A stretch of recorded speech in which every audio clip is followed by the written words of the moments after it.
ஆன்மீக நண்பர்கள் அனைவருக்கும் என்னுடைய அன்பான வணக்கங்கள். தை மாத ராசி பலன். தை பிறந்தால் வழி பிறக்கும் என்பது புகழ்பெற்ற பழமொழியாகும். இந்த பழமொழிக்கேற்ப தை மாதம் பிறக்கும் போது சில ராசிக்காரர்களுக்கு அதிர்ஷ்டம் கொட்டப் போகிறது. உழவு தொழிலுக்கு மரியாதை செலுத்தும் உழவர் திருநாள் தை மாதத்தின் முதல் நாள்.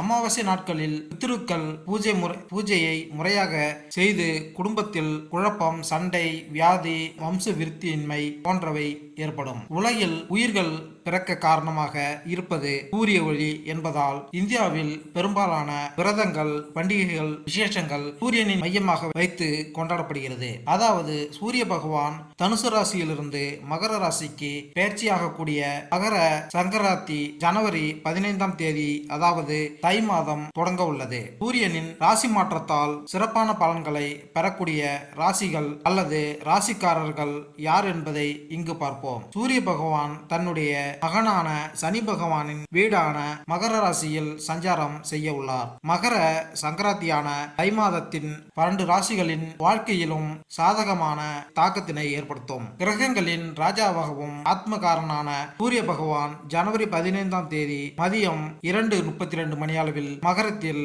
பயிற்சிக்கு இடம்பெயர உள்ளார். அடுத்து எந்தெந்த ராசிக்காரர்களுக்கு அதிர்ஷ்டம் கிடைக்கும் என்பதை தெரிந்து கொள்வோம் வாருங்கள். தை பிறந்தால் வழிபிறக்கும் என்று கூறுவார்கள். இந்த நிலையில் தமிழர் திருநாளாம் பொங்கல் பண்டிகையை முன்னிட்டு 12 ராசிகளுக்கான பலன்களை இங்கு பார்ப்போம்.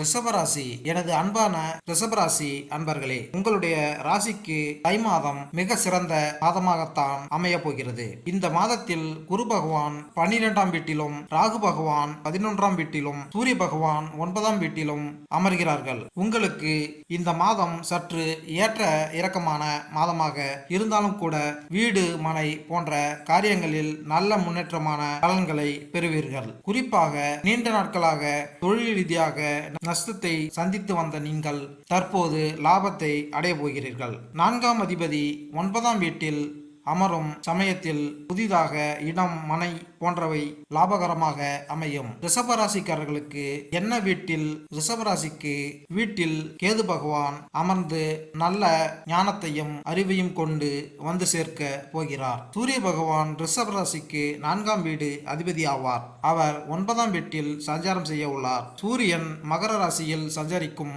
காலத்தில் நல்ல பலன்களை தரும். வெளிநாடு தொடர்பான வேலைகளும், சொத்துக்கள் சேர்ப்பதற்கான நல்ல வாய்ப்புகளும் கிடைக்கும். புதிய வேலை வாய்ப்புகளை பெறுவதற்கு நீங்கள் போதுமான அளவு தக்க வைத்துக் கொள்வது நல்லது. உங்களின் சிறப்பான செயல்பாடும் மற்றவர்களுடன் நெகிழ்வு தன்மையுடனும் நடந்து கொள்வதால் லாபகரமான வருமானத்திற்கான வாய்ப்பை பெறுவீர்கள். மேலும் இந்த வீடியோ உங்களுக்கு பிடித்திருந்தால் லைக் பண்ணுங்க, கமெண்ட் பண்ணுங்க, மறக்காம சப்ஸ்கிரைப் பண்ணுங்க. நன்றி, வணக்கம்.